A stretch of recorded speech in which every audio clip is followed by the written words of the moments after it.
அவரு பார்க்கலங்க, அவரு பார்க்கல, நாங்க என்ன பண்ண முடியும்? அவரு கண் பார்வையில் ஏதோ குறைபாடு இருக்குன்னு தான் நம்ம அர்த்தம்.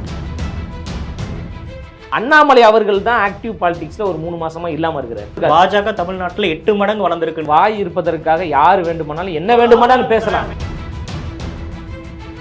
தென்னை மரத்துல ஒரு குத்து, பனை மரத்துல ஒரு குத்து, என்னென்ன வேணுமோ எல்லாம் எடுத்து வச்சுட்டு கேட்குறாங்க. தாமரைக்கு குத்துறதுக்கு ஆள் இல்லாதனால இவர் ஒரு மாதிரி பேசிட்டு குழம்பி பேசிக்கிட்டு இருக்கிறாரு. எல்லாவற்றையும் மக்கள் பார்த்து கொண்டு தானே இருக்கிறாங்க. வாய் இருப்பது என்பதற்காக எல்லாவற்றையும் பேசக்கூடாது. உங்களுடைய வார்த்தைகள் தான் தீர்மானிக்கும் நாங்கள் என்ன மாதிரியான வார்த்தைகளை பயன்படுத்த வேண்டும் என்று. மிரட்டுறீங்களா? அவர்கள் தானே அமலாக்கத்துறையை வைத்து மிரட்டுவது. நீங்க ஏன் சார் அதிமுக வருத்தப்படுறீங்க? அம்பேத்கரியத்தை விஜய் மூலியமா தான் மக்கள்கிட்ட கொண்டு போய் சேர்க்கணுன்ற எந்த ஒரு கட்டாயமும் திருமாவளவன் அவர்களுக்கு இல்ல. யாருக்கும் பட்டா எழுதிலாம் கொடுக்கல அண்ணல் அம்பேத்கர் அவர்களே. தீபாவளி ஆஃபர் மாதிரி இருக்கு அப்படின்றத புறக்கணிச்சாரு. சேம் டைம் இப்ப மேடையை கலந்துக்கிறதுலையும் இதுல பின்னாடி அரசியல் இருக்கு. அவரே திமுக ஏதாவது ஒரு ஆஃபர் கிடைக்காதா அப்படின்றது தான் நீங்க காத்து கொண்டிருக்கீங்க. அங்க போனா கோச்சிப்பாங்க, இங்க போனா கோச்சிப்பாங்கன்னா நீங்க கட்சியே நடத்த வேண்டியது இல்லை. அதுக்கு நீங்க எல்லாமே திமுக போய் சேர்ந்துடலாமே. பாசிச அரசியலை செய்வதற்கு துணை நிற்கக்கூடிய ஒரு நபர் தான் அதானி அவர்கள். அதானியோடு திமுக கள்ள உறவில் இருக்கிறது, ரகசிய உறவில் இருக்கிறது என்று மக்கள் எல்லோரும் சொல்றாங்களே. இதுக்கெல்லாம் ஆதாரம் இருக்கா? அப்போ அவருக்கு 100% அந்த நிகழ்ச்சியில கலந்து கொள்ள வேண்டும் என்கின்ற ஆசை இருக்கிறது. இது எந்த அடிப்படையில் சொல்றீங்க? எங்களுக்கு தெரியும், எனக்கு தெரியுங்க, அதிகாரப்பூர்வமா எனக்கு தெரியுங்க. அந்த யார் தடுக்கிறது அவரை? வச்சிருக்கீங்க, பயப்படுறாருன்னு நீங்க தான் அதை சொல்றீங்க. ஆனா அவர் எந்த இடத்துலயும் அதை அப்படி காமிச்சு நான் சொல்லலைங்க, தமிழ்நாடே சொல்லுதுங்க, இந்தியாவே சொல்லுதுங்க.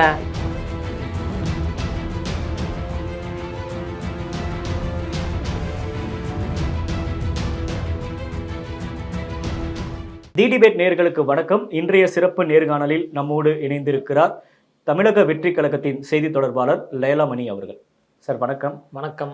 தமிழக வெற்றி கழக மாநாடு முடிஞ்சு நீங்களும் நிறைய இடத்துல கட்சியோட வளர்ச்சி பற்றியெல்லாம் பேசியிருப்பீங்க. இப்போதைக்கு கட்சியோட வளர்ச்சி எப்படி இருக்கு? இல்லை, கட்சியோட வளர்ச்சி அதி தீவிரமாக நடந்து கொண்டு இருக்கு. கட்சியினுடைய உள்கட்டமைப்பு வேலைகள் நடந்து கொண்டிருக்கு. அதை நீங்கள் நாள்தோறும் பார்த்துக்கிட்டு இருப்பீங்க. இப்போ மிகப்பெரிய புயல் மழையில் மக்கள் பாதிக்கப்படுறாங்க. பாதிக்கப்படுற மக்களுக்கு தமிழக வெற்றி கழகம் சார்பாக தோழர்கள் களத்தில் இறங்கு மக்களுக்கு உண்டான அத்தியாவசிய பொருட்கள் எல்லாம் கொடுத்து உதவி செஞ்சுக்கிட்டு இருக்கிறாங்க. கட்டமைப்பு வேலைகள் மிக வீரியமாக நடந்து கொண்டிருக்கு. தீவிர அரசியலில் இன்னும் விஜய் இறங்க மாட்டுறாரு அப்படின்ற மாதிரியான குற்றச்சாட்டு தொடர்ந்து முன் வச்சுக்கிட்டே இருக்காங்க. ஏன் தீவிர அரசியல் ஈடுபடுறதுக்கு அப்படி என்ன சிக்கல் இருக்கு? இல்லை, எந்த சிக்கலுமே கிடையாதுங்க. தலைவர் தளபதி அவர்கள் தீவிர அரசியலில் தான் இருக்கிறாரு. ஆட்சி அதிகாரத்தை கைப்பற்ற வேண்டும் என்கின்ற மிக உயர்ந்த குறிக்கோளோடு வருகிறார். தோழர்களை அணிதிரட்டி தோழர்களுக்கு பல வேலைகளை கொடுத்து ஆக்கப்பூர்வமான வேலைகள் களத்தில் நடந்து கொண்டிருக்கு. நம்ம களத்தை தான் பார்த்து பேசணுமே தவிர அவங்க சொல்கிறாங்க இவங்க சொல்கிறாங்க அப்படின்றதுக்காக நம்ம பேச முடியாது. களத்தில் இயங்கி கொண்டிருக்கோம், கருத்தியலோடு இயங்கி கொண்டிருக்கோம். தமிழ்நாடு முழுவதும் தோழர்கள் வேலை செய்து கொண்டிருக்கிறாங்க. பூத்து கமிட்டியில் உட்கார்ந்து வேலை செய்யக்கூடிய அளவிற்கு ஆட்கள் இருக்கிறோம். 234 தொகுதிகளிலும் பொறுப்பாளர்கள் இருக்கோம். அனைத்து மாவட்டத்திற்கும் மாவட்ட பொறுப்பாளர்கள் இருக்கும். நாளைக்கே சட்டமன்ற தேர்தல் வந்தாலும் அந்த தேர்தலில் நிற்பதற்கு வேட்பாளர்களும் தயாராக இருக்கிறோம். வேலை செய்வதற்கும் ஆட்கள் தயாராக இருக்கின்ற பொழுது நாங்கள் எதையுமே செய்யலை அப்படின்னு சொல்கிறாங்கல்ல, அவங்க ஒரு பதட்டத்தில் சொல்கிறாங்க. இத்தனை வருஷம் நம்மளும் கட்சி நடத்துகிறோம், நம்ம பின்னாடி இவ்வளோ கூட்டம் இல்லை, ஆனால் இவர் பின்னாடி லட்சக்கணக்கான மக்கள் அணிதிரண்டு வந்திருக்கிறாங்களே அப்படின்ற ஒரு அச்சத்தின் வெளிப்பாடாக சில பேர் பேசி கொண்டிருக்காங்க. களம் தான் எல்லாவற்றையும் தீர்மானிக்கும், மக்கள் தான் தீர்மானிக்க போகிறாங்க. அது 2026 தேர்தல் களத்தில் தெரியும். இல்லை, இப்போ மாநாடு நடந்துச்சு, அந்த மாநாட்டுக்கு நிறைய மக்கள் வந்தாங்க, பெரிய ஆதரவு இருந்துச்சு. அதில் யாருக்குமே எந்த மாற்று கருத்தும் இல்லை. இன்கேஸ் உங்களை விமர்சித்து பேசுகிறவங்க கூட அதை ஏற்றுக்கிறாங்க. ஆனால் அதுக்கப்புறம் என்ன பண்ணுறாங்க தமிழக வெற்றி கழகம்? அதுக்கப்புறம் விஜய் எந்த மக்கள் பிரச்சனையை பேசினாரு, எந்த மக்கள் பிரச்சனை களத்துக்கு போராட்ட களத்துக்கு போனார்? இப்போ எக்ஸாம்பிள் மதுரையில் அரிட்டாப்பட்டியில் ஒரு இஷ்யூ நடக்குதுன்னா அங்கே களத்துக்கு போனாங்களா? அட்லீஸ்ட் உங்கள் கட்சியோட நிர்வாகிகள் அந்த பிரச்சனையை அட்ரஸ் பண்ணாங்களா அப்படின்னு ஒரு விமர்சனம் இருக்குல்ல, அதுக்கு தான் நான் பதில் கேட்குறேன். இல்லை, எங்கள் கட்சியை சார்ந்த தோழர்கள், எங்கள் கட்சியினுடைய முன்னணி பொறுப்பாளர்கள் எல்லோரும் களத்தில் மக்கள் பிரச்சனைக்கு குரல் கொடுத்து கொண்டு தான் இருக்கும். தலைவர் அவர்களும் களத்தில் தான் இருக்கிறாங்க. இப்போ மாநாட்டிற்கு விவசாயிகள் நிலம் கொடுத்தாங்க. எவ்வளோ அடக்குமுறைகள் நெருக்கடிகள்லாம் வந்த பிறகும் கூட என்ன நெருக்கடிகள் வந்தாலும் பரவாயில்லை, அதையெல்லாம் நாங்கள் எதிர்கொள்கிறோம் என்று சாமானிய பாமரர்கள், ஏழை எளிய மக்கள் தான் அந்த விவசாயிகள். ஆளும் தரப்பு பல நெருக்கடியை கொடுத்தும் கூட அதையெல்லாம் தூக்கி எறிந்து விட்டு தலைவர் தளபதி அவர்களுக்காக மாநாடு நடத்துவதற்கு நம்ம இடம் கொடுக்கணும்னு சொல்லிட்டு விவசாயிகள் கொடுத்தாங்க. விவசாயிகளின் தோழனாக இருக்கக்கூடியவர் எங்கள் தலைவர் தளபதி அவர்கள். அப்போ அந்த விவசாய குடும்பத்தை சார்ந்தவர்களை நேரில் வர வைத்து அவர்களுக்கு நன்றி தெரிவித்தார், உணவு கொடுத்து மகிழ்ச்சியை வெளிப்படுத்தினார். அதன் பிறகு விபத்து. மாநாட்டிற்கு வந்த ஒரு 6 தோழர்கள் வந்து ஒரு துயரம் சம்பவம் ஏற்பட்டு இறந்து போனாங்க. அந்த குடும்பத்தை சார்ந்தவர்களையும் நேரில் வர வைத்து அவர்களுக்கான ஒரு தொகையை கொடுத்தாங்க, ஒரு ஆறுதலை ஏற்படுத்தினாங்க. இது போன்ற கட்சி தொடர்பான வேலைகள் நடந்துகிட்டு இருக்கு. ஆனா பரந்தூரில் இது வந்து அந்த ஒரு கட்சி ஒரு மாநாடை நடத்துறாங்க, அதற்கு நிலம் கொடுத்து உதவியவர்களுக்கு ஒரு பரிசு பாராட்டுகள் பண்றீங்கன்றதா இதெல்லாம் ஒரு பவுண்டரிக்குள்ள சுருங்கிரும்ல. இங்க மக்கள் பிரச்சனைன்னு ஒண்ணு இருக்குல்ல, அதை எது நீங்க இல்ல, எடுத்து ஹைலைட் மக்கள் பிரச்சனைக்கு நம்ம பண்றீங்க? பேசிக்கிட்டு தான் இருக்கோம். இப்போ பரந்தூரில் விவசாயிகள் போராடி கொண்டிருக்கிறாங்க. அங்க வந்து 13 நீர்நிலைகள் ஆக்கிரமிக்கப்படுது. நீர்நிலைகளை அழித்து விட்டு தான் அங்க வந்து மிகப்பெரிய ஒரு விமான நிலையத்தை உருவாக்குவதற்கு இந்த அரசு வந்து ஈடுபட்டிருக்கு. அதை நம்ம கண்டிக்கிறோம். தலைவர் அவர்கள் அந்த தீர்மானத்துல சொல்லியிருக்கிறாங்கல்ல, மக்களுடைய வளர்ச்சியை தடுக்கக்கூடிய எந்த திட்டத்தையும் ஏற்கக்கூடாது.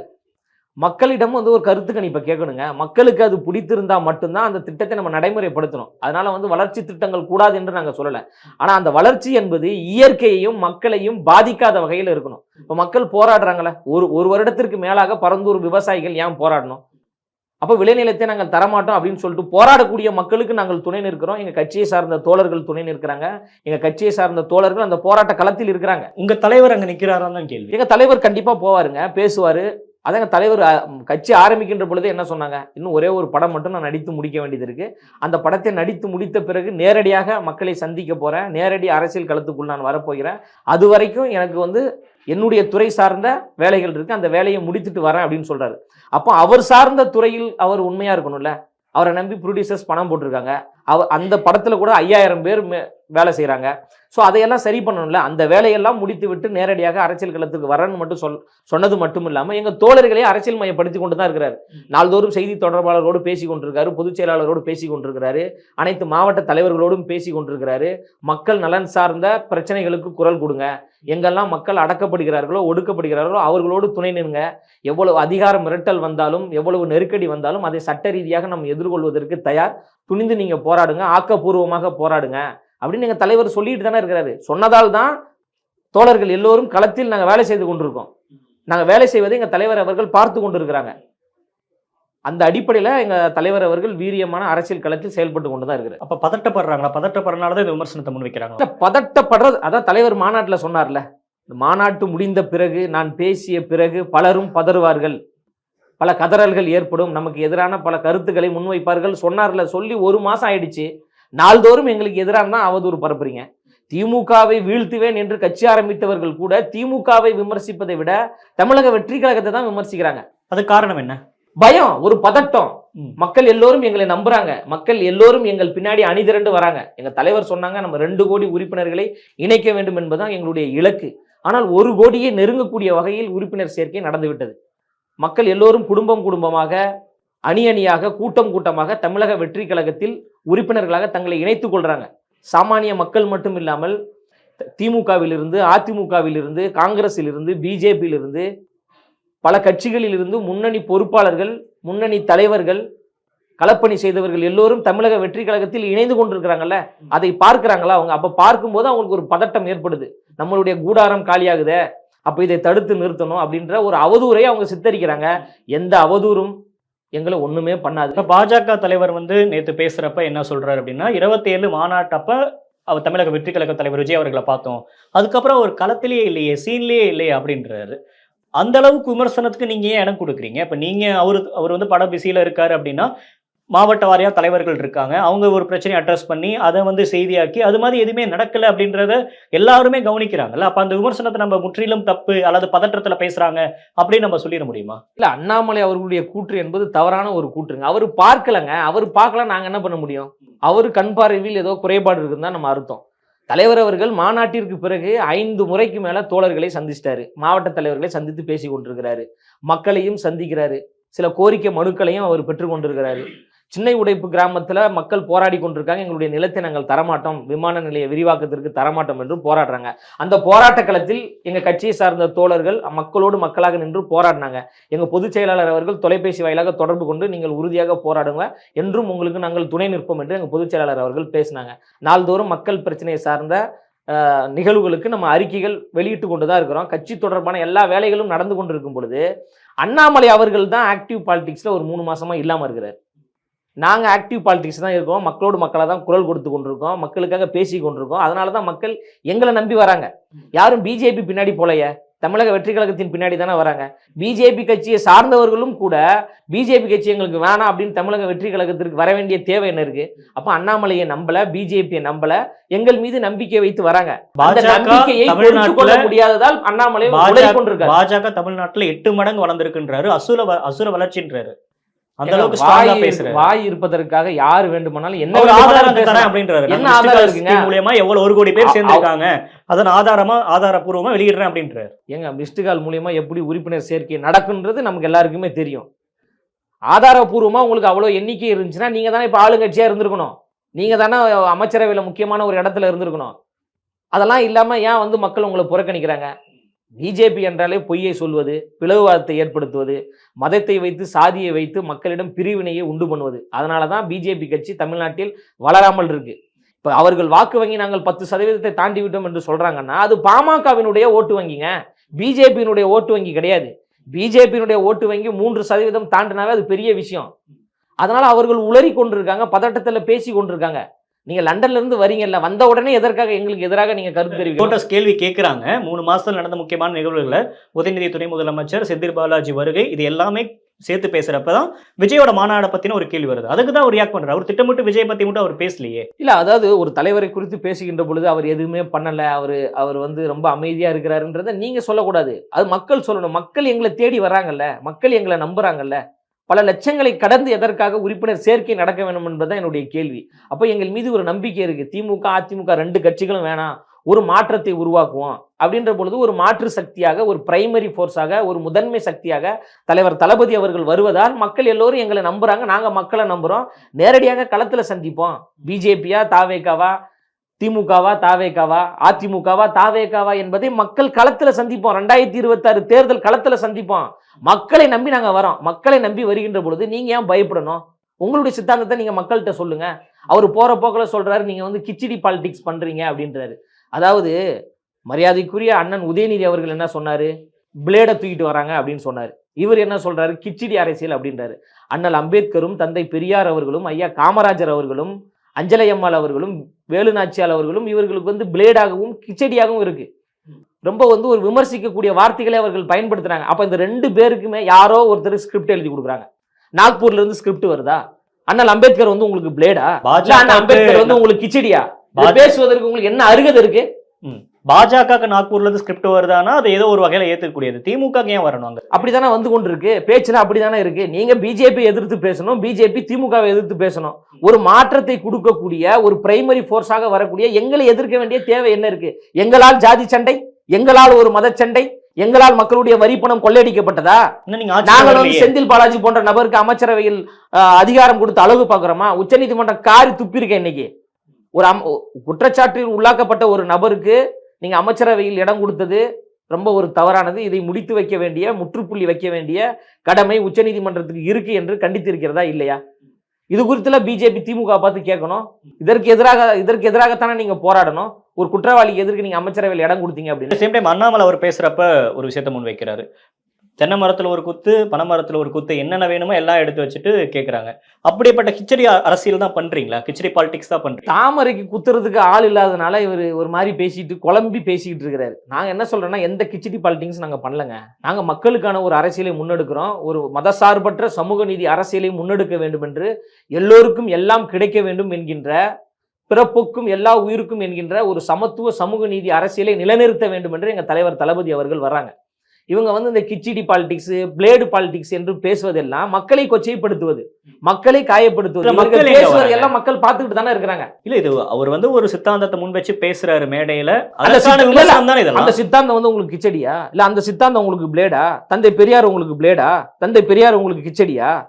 அப்போ நீங்க அந்த மண்ணுக்காக போராடிய, சமூக நீதிக்காக போராடிய, சமத்துவத்திற்காக போராடிய, பெண்ணுரிமைக்காக போராடிய, ஒற்றுமைக்காக போராடிய தலைவர்களை பிளேடு என்றும் கிச்சடி என்றும் தயிர் சாதம் என்றும் சாம்பார் சாதம் என்றும் பேசுவதற்கு வெக்கமா இல்ல? கேவலமா இல்ல? தலைவர்களுடைய கருத்தை நாங்க முன்வைத்து வரோம், கருத்தியலை முன்வைத்து வருகின்றோம். இந்த கருத்தியல் என்பது தந்தை பெரியார் அவர்களுடைய கருத்தியல் என்பது, அண்ணல் அம்பேத்கர் அவருடைய கருத்தியல் என்பது, ஐயா காமராஜர் அவருடைய கருத்தியல் என்பது, அஞ்சலை அம்மாள் அவர்களுடைய கருத்தியல் என்பது, வேலுநாச்சியார் அவருடைய கருத்தியல் என்பது இந்த தமிழ் மண்ணுக்கான கருத்தியல். தமிழ் வாழ்வியலுக்கான கருத்தியல், சமத்துவத்திற்கான கருத்தியல். ஆனா பிஜேபி தூக்கிட்டு வராங்களே தலைவர்கள், அவருடைய கருத்தியல் என்ன கருத்தியல் இருக்கு? அம்பேத்கர் அச்சாக, இந்தியாக, கொடுக்கலையா? ஹேன்னு சொல்ற அந்த மொழி கருத்தியல் எங்களுக்கு தேவை கிடையாதுங்க.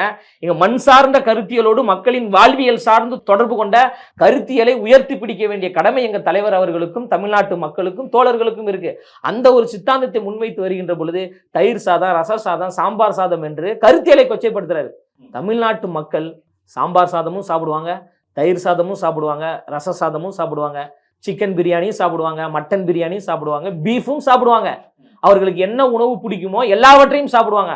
ஆனா ஒருபோதும் கோமியத்தை குடிக்க மாட்டாங்க, ஒருபோதும் நஞ்சை சாப்பிட மாட்டாங்க. நஞ்சாக இருப்பது பிஜேபி. அதனாலதான் தமிழ்நாட்டில் அவர்களால் வளர முடியவில்லை, அவங்களால் ஆட்சி அதிகாரத்துக்கு வர முடியல. எல்லாவற்றையும் மக்கள் பார்த்து கொண்டு தானே இருக்கிறாங்க. வாய் இருப்பது என்பதற்காக எல்லாவற்றையும் பேசக்கூடாது. அதனால ஒரு நாகரிகத்தோடு பேசுங்க. உங்களுடைய வார்த்தைகள் தான் தீர்மானிக்கும் நாங்கள் என்ன மாதிரியான வார்த்தைகளை பயன்படுத்த வேண்டும் என்று. மிரட்டுறீங்களா? மிரட்டலைங்க, நாங்க உண்மையை சொல்றேங்க. அவர்கள் தானே அமலாக்கத்துறையை வைத்து மிரட்டுவது, ஒன்னா இருக்கை கட்சியை உடைப்பது, தமிழ்நாடை சுக்குநூறாக வைத்திருப்பது யாரு? அதிமுக என்கின்ற ஒரு கட்சி 4 துண்டாக உடைவதற்கு யார் சார் காரணம்? நீங்க ஏன் சார் அதிமுக வருத்தப்படுறீங்க? இல்ல, நீங்க தான் சொல்றீங்க மிரட்டுறீங்களா அப்படின்னு. நீங்க சொல்றீங்க பிஜேபி மிரட்டுகிறது. பிஜேபி அமலாக்கத்துறையை வைத்து இந்தியா முழுவதும் இருக்கின்ற கட்சிகளை உடைக்கிறது, மிரட்டுகிறது, பின்வாசல் வழியாக ஆட்சி அதிகாரத்தை கைப்பற்றுகிறது, ஜனநாயகத்தை குழி தோண்டி புதைக்கிறது, பாசிசத்தை செய்கிறது, சர்வதிகாரத்தை செய்கிறது. அதைத்தான் நாங்க சொல்றோம். இல்ல, இன்ன வரைக்கும் உங்களுடைய மேடையில பேசுனதாகட்டும், அதுக்கப்புறம் நீங்க முன்னெடுக்கக்கூடிய அரசியல், உங்க சித்தாந்தம், இது எல்லாமே திராவிட கட்சிகள் பேசுனதுதான் பேசுறாரு விஜய். புதுசா என்ன பேசிடுறாரு அப்படின்ற ஒரு விமர்சனத்தை முன்வைக்கிறாரு. சேம் டைம் இதே விமர்சனம் தான் சீமான் அவர்களுடைய விமர்சனமும் கூட.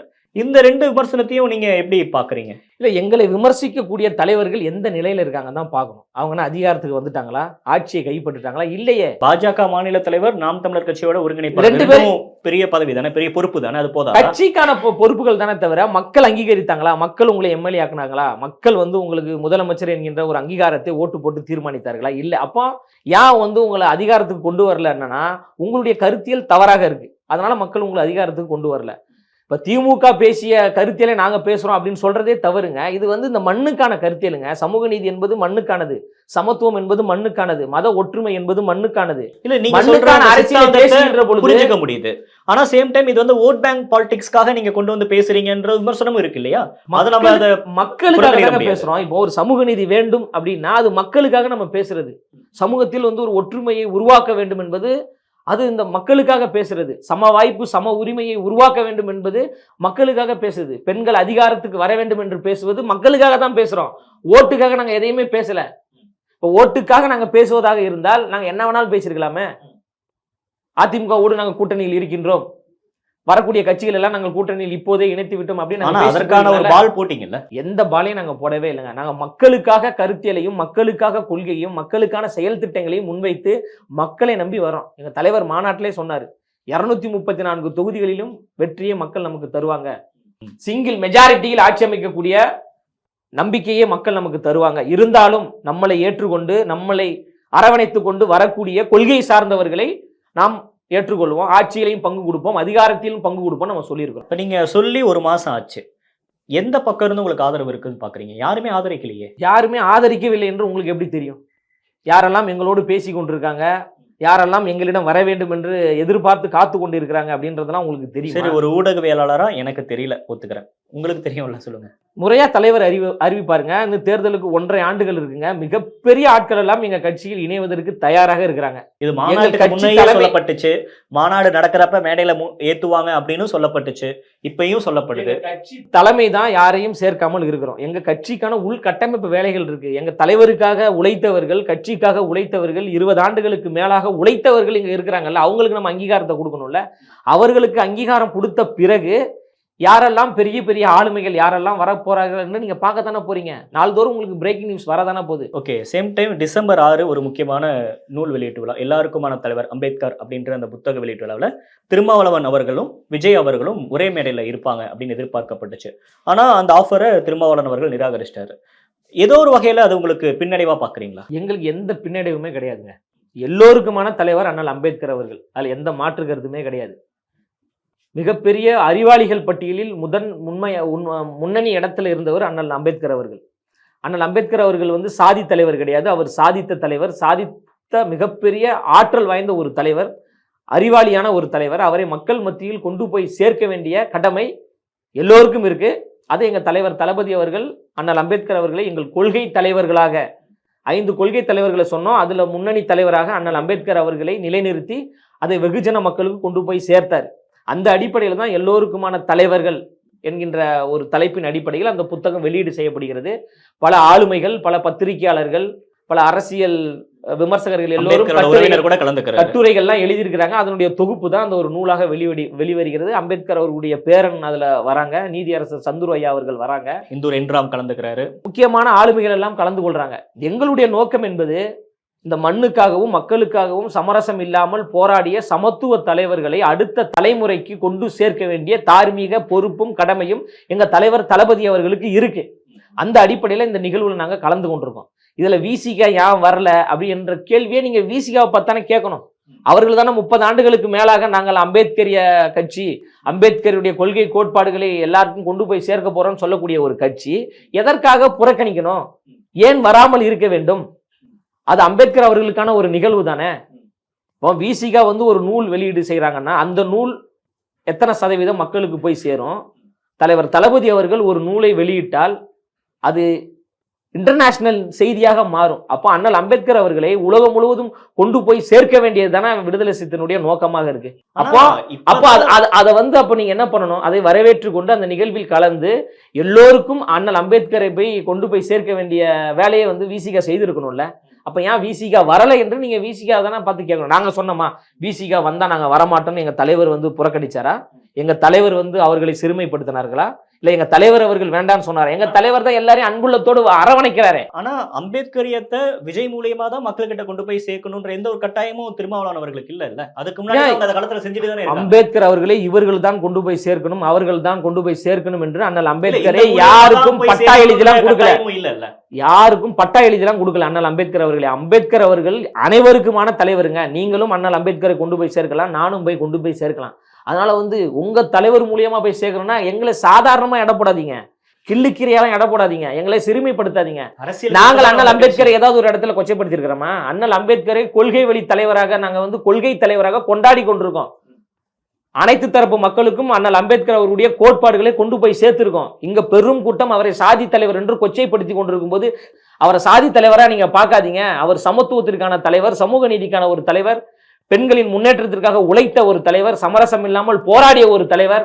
அந்த அம்பேத்கரை நாம் கொண்டாட வேண்டும் என்று எங்க தலைவர் கொண்டாடி கொண்டிருக்கிறாரு. அப்ப இதை வந்து விசிகா வரவேற்கணும் தானே. நீங்க ஏன் புறக்கணிக்கிறீங்க? உங்க ஓனர் யாராவது கோவப்படுவாங்கன்னு புறக்கணிக்கிறீங்களா? ஓனர்னா திருமாவளவன் சொல்றீங்களா? இல்ல அது வந்து அவங்களுடைய பார்வைக்கே விட்டு விடுகிறேன். நீங்க ஓனர்னு யாரு குறிப்பிடுறீங்கன்னு கேட்கிறேன். அதுதாங்க பார்க்குற நேயர்களுக்கு தெரியுங்க. யார் வந்து மனசு காயப்பற்ற கூடாது, வருத்தப்பற்ற கூடாது என்பதற்காக நீங்க புறக்கணிக்கிறீங்களா? இப்ப தமிழ்நாட்டு அரசியலே முதல் முறையாக விடுதலை சிறுத்தை கட்சி அண்ணல் அம்பேத்கர் அவருடைய புத்தக வெளியீட்டு விழாவையே புறக்கணிக்கிறார்கள் என்றால் அந்த கட்சி தவறான ஒரு பாதையில் போகிறதா என்கின்ற ஒரு கேள்வி மக்கள் மத்தியில் வந்து சேம் டைம் இந்த இப்படி பாருங்களேன் அரசியலா. இப்ப 2019 இருந்து இன்ன வரைக்கும் தேர்தல்ல ஒரு கூட்டணி ரொம்ப ஸ்ட்ராங்கா இருக்கு, தொடர்ந்து வின் பண்ணிக்கிட்டே இருக்காங்க. அப்படின்றப்ப நீங்க ஏற்கனவே மாநாடப்ப ஒரு பால் போடுறீங்க, இது மாதிரி ஆட்சியிலும் பங்கு அதிகாரத்திலும் பங்கு, விசிகா இன்ன வரைக்கும் பேசின விஷயத்த அட்ரஸ் பண்ணி பேசுறீங்க. இது மாதிரியான ஒரு கோஷங்கள் வந்து அதிமுக திமுக கட்சிகள்கிட்ட தான் வரணும். விஜய் மாதிரியான புது பிளேயர் சொல்றதுனால எந்த யூஸும் இல்லை, தீபாவளி ஆஃபர் மாதிரி இருக்கு அப்படின்றத புறக்கணிச்சாரு. சேம் டைம் இப்ப மேடையை கலந்துக்கிறதுலையும் இதுல பின்னாடி அரசியல் இருக்கு அப்படின்னு பேசினது அவர் கலந்துக்கல அப்படின்ட்டு. அப்ப ரெண்டு பக்கமும் பாத்தீங்கன்னா திருமாவளவன் அவர்கள் விஜயோட அரசியலை அவர் எந்த இடத்துலயும் வந்து அவர் வந்து ஹைலைட் பண்ணல. ஓகே, அவர் வந்து இப்பதான் புதுசா ஒரு பிளேயர், அவர் வந்து இன்ன வரைக்கும் அன்டெஸ்டட் லீடர்ன்றதை அவர் ஏத்துக்கிறார் அப்படின்னு தானே நம்ம பார்க்கணும். அதாவது மரியாதைக்குரிய அண்ணன் திருமா அவர்களுடைய அந்த ஆஃபர், தீபாவளி ஆஃபர் அப்படின்ற ஒரு பேச்சுலாம் என்பது ஒரு வருத்தத்தை ஏற்படுத்தக்கூடியது தான். அவரே திமுகல இருந்து ஏதாவது ஒரு ஆஃபர் கிடைக்காதா அப்படின்றது தான் நீங்க காத்து கொண்டிருக்கீங்க. நீங்க வந்து தேர்தல் நேரத்தில் தான் அந்த கூட்டணியை உருவாக்கியிருக்கீங்க. உங்களுடைய கொள்கை என்பது தந்தை பெரியார் அவர்களையும் அண்ணல் அம்பேத்கர் அவர்களையும் மக்கள் மத்தியில் கொண்டு போய் சேர்க்கணும். திமுகவோட அதுதான் சரிங்களா? அப்போ அப்படி சேர்க்கக்கூடிய ஒரு சூழல்ல எந்த வகையில் அண்ணல் அம்பேத்கரை வெகுஜன மக்களுக்கு கொண்டு போய் சேர்க்கணுமோ அந்த வேலையை தான் வந்து விசிகா செய்யணுமே தவிர அங்க போனா கோச்சிப்பாங்க, இங்க போனா கோச்சிப்பாங்கன்னா நீங்க கட்சியே நடத்த வேண்டியது இல்லை. அதுக்கு நீங்க எல்லாமே திமுக போய் சேர்ந்துடலாமே. இப்போ உங்களுடைய கொள்கை எதிரியாக இருக்கக்கூடிய பிஜேபி கட்சியை சார்ந்த ஒரு நபர் வந்து ஒரு நாணயம் வெளியிடுவதற்கு வராரு. அதை நீங்க புறக்கணிக்க வேண்டியதானே? கொள்கை ரீதியா எதிரியாக இருக்கிறாங்க, சித்தாந்த ரீதியா எதிரியாக இருக்கிறாங்க, அதுக்கு நாங்க வரமாட்டோம்னு சொல்ல வேண்டியதானே? அப்ப அதற்கு மட்டும் நீங்க ஏன் போறீங்க? பிஜேபி மோடி அவர்களுடைய பினாமி, மோடிக்கு எல்லாமே இவர் தான், இவரை வந்து நம்ம வீழ்த்தணும் அப்படின்னு அதானிக்கு எதிராக எல்லோரும் பேசினீங்களே. அதானி அவர்கள் ஐயா ஸ்டாலின் அவர்களை வந்து பார்த்துட்டு போயிருக்கிறாங்க. ஸ்டாலின் அவர்கள் இது வந்து இன்னும் ஒப்புக்கொள்ளவே இல்லை, வந்தாரா வரலையான்றது கூட சொல்லலை.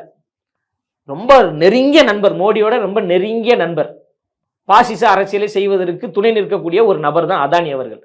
அதானியோடு திமுக கள்ள உறவில் இருக்கிறது, ரகசிய உறவில் இருக்கிறது என்று மக்கள் எல்லோரும் சொல்றாங்களே. இதுக்கெல்லாம் ஆதாரம் இருக்கா? மக்கள் எல்லாருமே சொல்றாங்களே. இல்ல ஆதாரம் ஐயா ராமதாஸ் அவர்கள் கேட்கறாங்களா, ஒரு கேள்வி கேட்டாங்களா, இந்த மாதிரி உங்களுடைய வீட்டில் நீங்கள் அதானி அவர்களை சந்தித்தீர்களா இல்லையா?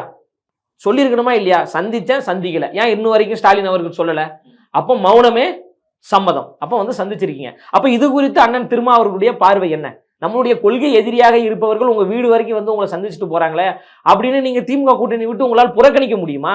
அப்ப என்ன கொள்கை இருக்கு? அப்ப உங்களுடைய அஜெண்டா திமுக கூட்டணியில இருந்து திருமாவளவனை வெளியே கொண்டு வரதுதானா? நாங்க யாரையும் உடைப்பதற்காக வரலங்க. உடைந்து கிடைக்கின்ற இந்த மக்களை இணைப்பதற்காக வரக்கூடியவர் தான் எங்க தலைவர் அவர்கள். நாங்க வந்து இது கூட்டணிக்காக அந்த நிகழ்வுலாம் நடத்தல. அது எங்க கட்சி. உங்களை தெரியுமா, எல்லோருக்குமான தலைவர் அம்பேத்கர் என்கின்ற ஒரு புத்தக வெளியீட்டை தமிழக வெற்றி கழகம் நடத்தல, விடுதலை சிறுத்தைகள் நடத்தல, ஆனந்த விகடன் நடத்துறாங்க. அந்த நிகழ்வுக்கு எங்க தலைவர் தளபதி அவர்கள் ஒரு சிறப்பு அழைப்பாளராக போறாங்க. அதே போன்று அண்ணன் திருமா அவர்களையும் அழைத்திருக்கிறாங்க. அது வந்து ஒரு பொதுவாக நடக்கக்கூடிய ஒரு நிகழ்வை அதை நீங்க கூட்டணியோடு பொருத்தி பாக்குறீங்க.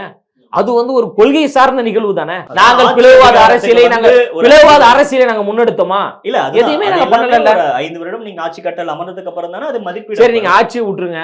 கட்சியாக நாங்கள் ஏதாவது ஒரு பிளவுவாத கருத்தை சொல்றோமா? ஆனா ஏதாவது ஒரு சாதியவாத கருத்தை சொல்றோமா?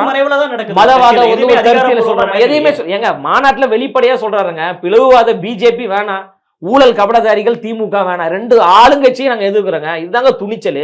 யாரை நம்பி எதிர்க்கிறோம்? மக்களை நம்பி. மக்கள் எங்களை கைவிட மாட்டாங்க, மக்கள் என்றும் எங்களுக்கு துணை நிற்பாங்க என்கின்ற அதீத நம்பிக்கையோடு நாங்கள் ஆட்சி அமைப்போம். 2026 எங்கள் தலைவர் தளபதி அவர்கள் தமிழ்நாட்டின் முதலமைச்சர் ஆவார் என்கின்ற சாதாரண நம்பிக்கை கிடையாது, அதீத நம்பிக்கை யார் மீது வச்சிருக்கிறோம்? மக்கள் மீது தானே வச்சிருக்கிறோம். அப்ப மக்கள் மீது நம்பிக்கை வைத்து வரக்கூடியவர்கள் சித்தாந்த தெளிவு இல்லாம இருப்பாங்களா? கொள்கை புரிதல் இல்லாம இருப்பாங்களா? தமிழ்நாட்டுக்கு நாங்க துரோகமா பண்ண போறோம்? தமிழ்நாடு பாதுகாக்கப்படணும்னு நினைக்கிறேங்க. இப்ப தமிழ்நாடு பாதுகாக்கப்பட வேண்டும் என்றால் தமிழ்நாட்டினுடைய மக்களின் வரி பணத்தை கொள்ளையடித்துக் கொண்டிருக்கின்ற திமுக நமக்கு வேணாம். தமிழ்நாட்டு மக்களை சாதியாலும் மதத்தாலும் பிளவுபடுத்தி கொண்டிருக்கின்ற பிஜேபி நமக்கு வேணாம். இந்த 2 பேர் தான் அரசியல் எதிரி, கொள்கை எதிரி. இவர்களை வீழ்த்தினாவே தமிழ்நாடு அமைதி பூங்காவாக இருக்கும் அப்படின்னு எங்க தலைவர் அவர்கள் நேரடியாக சொல்லி களத்துக்கு நாங்க வரோம். மக்களை நம்பி வருகின்ற பொழுது அதை அண்ணன் திருமா அவர்கள் வந்து பாராட்டதான் செய்யணும். நீங்க எதற்காக பயப்படுறீங்க? விசிகா என்பது தனியா ஒரு கட்சி தானே, திமுகவினுடைய அணி கிடையாது இல்ல. அப்போ நீங்க எந்த நிகழ்ச்சிக்கு போவதற்கும் உங்களுக்கு உரிமை இருக்கு. நீங்க தான் தலைவர், நீங்க எடுப்பதுதான் முடிவு. அப்போ அவருக்கு 100% அந்த நிகழ்ச்சியில கலந்து கொள்ள வேண்டும் என்கின்ற ஆசை இருக்கிறது. இது எந்த அடிப்படையில சொல்றீங்க? எங்களுக்கு தெரியும், எனக்கு தெரியுங்க, அதிகாரப்பூர்வமா எனக்கு தெரியுங்க. அந்த கட்சியில் இருப்பவரோட நம்ம தொடர்புல இருக்கிறோம்ல, எல்லா தோழர்களும் பல கட்சியில இருக்கிறாங்கல்ல, அது தெரியலையே. நீங்க வந்து ஆளூர் சானவாஸ் அவர்களையோ அண்ணன் வன்னியரசு அவர்களையோ அந்த கட்சியின் 2ஆம் கட்ட தலைவர்களையோ அழைத்து உட்கார வைத்து அவங்கள்ட்ட நீங்க கேள்வி கேளுங்க. ஏங்க அது ஒரு நல்ல நிகழ்வு தானுங்க. உங்களுடைய கொள்கை தலைவர் அண்ணல் அம்பேத்கர் அவர்களுக்கான நிகழ்வு தானுங்க. அவருடைய வாழ்க்கை வரலாறு தொடர்பு கொண்ட புத்தக வெளியீட்டு நிகழ்வு தானுங்க. இது தலைவர் தளபதி அவர்கள் வெளியிட்டால் உலகம் முழுவதும் பேசப்படும் அல்லவா? இந்த புத்தகம் இளம் தலைமுறைக்கு கொண்டு போய் சேர்க்கப்படும் அல்லவா? ஒரு ஃபங்க்ஷன் நடக்குதுன்னு வச்சுக்கோங்களேன், அதுல வந்து ஒரு கட்சி தலைவர் தான் இது நிகழ்ச்சி நம்ம கலந்துக்கலாமா வேணாமா, இல்ல இதை நம்ம எப்படி அட்ரஸ் பண்ணணும்னு எடுக்கக்கூடிய முழு உரிமையும் திருமாவளவன் இருக்கு இல்லையா? இருக்குங்க. அவரு அம்பேத்கரை நேசிக்கக்கூடிய ஒரு பொலிட்டிக்கல் மைலேஜ். அம்பேத்கர் நீங்க அரசியலா பாக்குறீங்களா? திமுக அம்பேத்கர் உங்களுக்கு அரசியல் குறியீடா, அம்பேத்கர் உங்களுக்கு கொள்கை குறியீடா? அவர் பார்க்கல, ஆனா அவர் சுத்தி இருக்க எல்லாரும் பார்ப்பாங்க இல்லையா? அதை நீங்க தானே விளக்கணும். அந்த மேடையில் வந்து பேசி இது எதற்காக நான் கலந்து கொண்டேன், அம்பேத்கர் அவர்கள் யார், இதை வந்து நீங்க கூட்டணியோடு தொடர்புபடுத்த வேண்டாம், அம்பேத்கர் வந்து மக்களுக்கான தலைவர், மக்களிடம் கொண்டு போய் சேர்க்க வேண்டும், என் அருமை தம்பி தளபதி அவர்கள் இந்த நூலை வெளியிட்டார் என்றால் உலகம் முழுவதும் அம்பேத்கர் போய் சேருவார், இளம் தலைமுறையினர்கள் படிப்பார்கள், நீங்கள் எல்லோரும் ரசிகர்கள் என்று சொல்றீங்க, அந்த ரசிகர்கள் எல்லாம் தோழர்களாக மாறிட்டாங்க. அந்த தோழர்கள் வந்து ஒரு சமூக நீதி தோழர்களாக, சமத்துவ தோழர்களாக, அம்பேத்கரியவாதியாக, பெரியார்வாதியாக, காரல் மார்க்ஸ் வாதியாக மாறுவார்கள். அந்த மாற்றக்கூடிய வேலையை என் அன்பு தம்பி செய்து கொண்டிருக்கிறார், அவரை மனப்பூர்வமாக பாராட்டுகிறேன் என்று சொல்வதற்கு ஏன் பயப்படுறீங்கன்னு தான் கேட்கிறேன். இதுல எங்க கூட்டணி வரப்போகுது? நாங்க என்ன ஓட்டா கேட்க சொல்றோம்? தமிழக வெற்றி கழகத்துக்கு ஓட்டு கேட்க கூப்பிட்டா வர இல்லையே, நாங்க கூப்பிடலையே, ஆனந்த விகடன் தானே கூப்பிடுது. மக்களுக்கான ஒரு தலைவரை மக்களிடம் அறிமுகப்படுத்த தானே நம்ம கூப்பிடுறோங்க. அப்போ அண்ணன் திருமா அவர்கள் முதல் நபராக இதை வந்திருக்கணும்ல. அவருக்கு தானே ஒரு மதிப்பு கிடைச்சிருக்கும், அவருக்கு தானே ஒரு மரியாதை கிடைச்சிருக்கும். இப்போ சமூக வலைதளத்துல பாருங்க, அரசியல் அறிவில்லாதவர்கள், அரசியல்னா என்னவென்று தெரியாதவர்கள், பொது வாழ்க்கை என்னால் என்னவென்று தெரியாதவர்களும் கூட அண்ணன் திருமா அவர்களை கொச்சைப்படுத்தி எழுதுவதற்கு யார் காரணம்? அவரே தான் காரணமா இருக்கிறாரு. நீங்க எதற்கு திமுக பார்த்து பயப்படணும்? நீங்க ஒரு தனி கட்சிங்க, 4 எம்எல்ஏ வச்சிருக்கீங்க, 2 எம்பியை வச்சிருக்கீங்க. பயப்படுறாருன்னு நீங்க தான் அதை சொல்றீங்க. ஆனா அவர் எந்த இடத்துலயும் அதை அப்படி காமிச்சு நான் சொல்லலைங்க, தமிழ்நாடே சொல்லுதுங்க, இந்தியாவே சொல்லுதுங்க. எல்லோருக்குமான தலைவர் அம்பேத்கர் நூல் வெளியீட்டு விழாவிற்கு ஏன் திருமா அவர்கள் கலந்து கொள்ளவில்லை என்ற ஒரு நீங்க மக்கள்கிட்ட ஒரு கருத்து கேளுங்க. 99.9% பேர் என்ன சொல்லுவாங்க? சின்னவர், மன்னவர், வாரிசு நாயகன், உதயநிதி கோச்சிப்பாரு, அதனால அவர் வராம இருப்பாரு. இல்ல ஐயா ஸ்டாலின் அவர்கள் கோச்சிப்பாரு, அதனால அவர் போகாம இருக்கிறாரு அப்படின்ற கருத்தை மக்கள் சொல்ல போறாங்க. இல்ல மக்கள்கிட்ட தான் அதை கேட்கணும். பட் உங்க இன்டர்பிரேஷன் அதுவா இருக்கு, நம்ம எப்படி எடுத்துக்க முடியும்? கேளுங்கன்னு தான் சொல்றேன். நீங்க கேளுங்க, மக்கள் அந்த கருத்தை சொல்லுவாங்க. நானும் அதே கருத்து தான் சொல்றேன். திமுக தலைமை கோபித்துக் கொள்வார்கள் என்பதற்காக அண்ணன் திருமா அவர்கள் விருப்பம் இல்லாமல் இதை தவிர்க்கிறார். அண்ணன் அவர்களுக்கு உண்மையிலே எனக்கு தெரியும். அண்ணன் அவர்கள் அண்ணல் அம்பேத்கர் தொடர்பாக எந்த நிகழ்வு நடந்தாலும் முதல் நபராக சொல்லக்கூடியவர். 1 மணி நேரத்திற்கு மேலாக அவர் அம்பேத்கருடைய வாழ்க்கை வரலாறையும் அவர் செய்த சாதனைகளையும் அவருடைய கருத்தியலையும் மக்கள் மத்தியில் வகுப்படுத்தக்கூடியவர். Intellectual leader. அவர் தமிழ்நாட்டில் மிக முக்கியமான லீடராக அண்ணன் திருமா அவர்கள் இருக்கின்ற பொழுது எதற்காக இது போன்ற கருத்தியல் நிகழ்வு சார்ந்த இந்த நிகழ்வை அவர் புறக்கணிக்கணும்? அவர் மீது மக்கள் 1000 கேள்விகளை கேட்டுக்கொண்டிருக்கிறாங்கல்ல, அது அவங்க தான் பதில் சொல்லணும். சேம் டைம் இன்னொரு பக்கம் அதிமுகல இருந்த மருது அழகராஜ், புகழேந்தி போன்றவர்கள்லாம் விஜய்க்கு ஒரு ஸ்ட்ராங்கா அவர் சப்போர்ட் பண்றாங்க. மருது அழகராஜ் எங்களோட நேர்காணல் என்ன சொல்றாரு அப்படின்னா, ஒரு கப்பல் மூழ்கிற மாதிரி இருக்கு அப்படின்னா பக்கத்துல இன்னொரு கப்பல் ஃப்ரெஷ்ஷா ஸ்ட்ராங்கா வரப்ப அதுல ஜம்ப் பண்ண வேண்டியதானே அப்படின்றாங்க. புகழேந்தி அவர்கள் 72 எந்த அளவுக்கு புரட்சி நடந்துச்சோ அதே மாதிரி புரட்சி நடக்கும் அப்படின்ற மாதிரி பேசுறாங்க. பட் இது மாதிரி தலைவர்கள் எல்லாமே விஜய் ஆதரிச்சு பேசுறப்ப அவங்க எல்லாத்தையும் அரசியல் படுத்தி தமிழக வெற்றி கழகத்து தான் பக்கம் இழுத்துக்கிற அந்த ஒரு இடத்துல ஏதோ ஒரு மிஸ்டேக் இருக்குன்னு பாக்குறீங்களா? எந்த மிஸ்டேக்கும் இல்லை பிரதர். எல்லா வேலைகளும் நடந்துகிட்டு இருக்கு. அவர்கள் பேசினார்கள் என்று நீங்க பார்க்க கூடாது. அவர்கள் பேசும் வகையில் நம்பிக்கையாக எங்க தலைவர் அவர்கள் இருக்கிறாங்க. அந்த நம்பிக்கையை ஏற்படுத்தியிருக்கிறாரு. நீங்க அவர் பேசுறது மட்டும் தான் உங்களுக்கு தெரியுது. பல பேர் பேசிக்கிட்டு இருக்காங்க. மறைமுகம் ஆளுங்கட்சியை சார்ந்தவர்கள் பேசிக்கிட்டு இருக்கிறாங்க. பல கட்சியை சார்ந்த முன்னணி பொறுப்பாளர்கள் பேசிக்கிட்டு இருக்காங்க. தமிழக வெற்றி கழகத்தில் இணைந்து பணியாற்ற வேண்டும் என்று பேசிக்கிட்டு இருக்கிறாங்க. அதான் நான் சொன்னேன், ஜனவரிக்கு பிறகு நாள்தோறும் பிரேக்கிங் நியூஸ் தான். பல முக்கிய தலைவர்கள் எல்லாம் எங்க கட்சியில் இணைய போறாங்க, பேசிக்கொண்டுதான் இருக்கிறாங்க. அந்த நம்பிக்கையை ஏற்படுத்துவதாங்க சமூக பணி, அரசியல் பணி. அந்த நம்பிக்கை எங்க தலைவர் அவர்கள் ஏற்படுத்தியிருக்காங்க. சும்மாலாம் யாராலையும் பேச முடியாது. சும்மா பேசினா நம்மளை கூப்பிட்டு சேர்த்துப்பாங்க அப்படின்னா யாரும் பேச மாட்டாங்க. அப்போ ஒரு நம்பிக்கை இருக்குல்ல. அப்ப இவர் ஒரு மிகப்பெரிய ஒரு மாற்றத்தை உருவாக்குவாரு. வாரிசு அரசியலை வீழ்த்துவாரு, மன்னராட்சி அணுகுமுறை கொண்ட அரசியலை வீழ்த்துவாரு, பாசிச சிந்தனை கொண்ட திமுகவை வீழ்த்துவாரு, சர்வதிகார சிந்தனை கொண்ட திமுகவை வீழ்த்துவாரு. ஜனநாயக கருத்துக்களை பரப்ப வேண்டிய இடத்தில் நாங்கள் கொத்தடிமையாக இருப்பதில் பெருமை கொள்கிறோம் என்கின்ற கருத்தையும் பரப்பி வைத்திருக்கின்ற திமுக என்ற கட்சியை தலைவர் தளபதி அவர்கள் வீழ்த்துவார் என்கின்ற ஒரு நம்பிக்கையை ஏற்படுத்தியிருக்கிறார். இதுதான் அரசியலில் ரொம்ப ரொம்ப கவனிக்கப்பட வேண்டிய ஒன்று. நீங்க சொன்னதுலயுமே ஐயா எம்ஜிஆர் அவர்கள் எப்படி மக்களிடம் ஒரு நம்பிக்கையை ஏற்படுத்தினாரோ அதே போன்ற ஒரு நம்பிக்கையை தலைவர் தளபதி அவர்கள் ஏற்படுத்தியிருக்கிறாங்க. இப்ப அதிமுக பத்தி நம்ம ஏன் பேசலாம்னா, அதிமுகவிற்கு மக்கள் தீர்ப்பு கொடுத்துட்டாங்க. நீங்க எங்களை ஆள்வதற்கு தகுதி இல்லாதவர்கள் அப்படின்ற ஒரு தீர்ப்பை கொடுத்ததால் தான் அதிமுக எதிர்கட்சியாக இருக்கு. இப்போ ஒரு நல்ல தீர்ப்பு கொடுத்திருந்தா அதிமுக ஆளுங்கட்சியாக தானே வந்திருக்கும். அப்போ நீங்க அதிமுக பத்தி ஏன் பேசல அப்படின்னா, மக்களே பேச தயாரா இல்லையே. மக்களே ஒரு நல்ல தீர்ப்பு கொடுப்பதற்கு தயாராக இல்லாத போது அவர்களை பேச்சு நம்ம என்ன ஆக போகுது? அப்போ அதிகாரத்தில் இருப்பவர்களை பார்த்து கேள்வி கேட்பதுதான் துணிச்சல். அதிகாரத்தில் இருப்பவர்களை பார்த்து கேள்வி கேட்பதுதான் நம்பிக்கை. மக்களுக்கு நம்பிக்கை ஏற்படுத்தும். அப்போ அதிகாரத்தில் இருக்கின்ற திமுகவையும் அதிகாரத்தில் இருக்கின்ற பிஜேபி செய்கின்ற மக்கள் விரோத செயல்களை கண்டித்து தமிழக வெற்றி கழகம் பேசும், களத்தில் நின்று போராடும். ஓகே, நிறைய விஷயங்கள் பகிர்ந்துக்கிட்டீங்க. நேரம் கொடுத்தமைக்கு நன்றி. தேங்க்யூ. மிக்க நன்றி.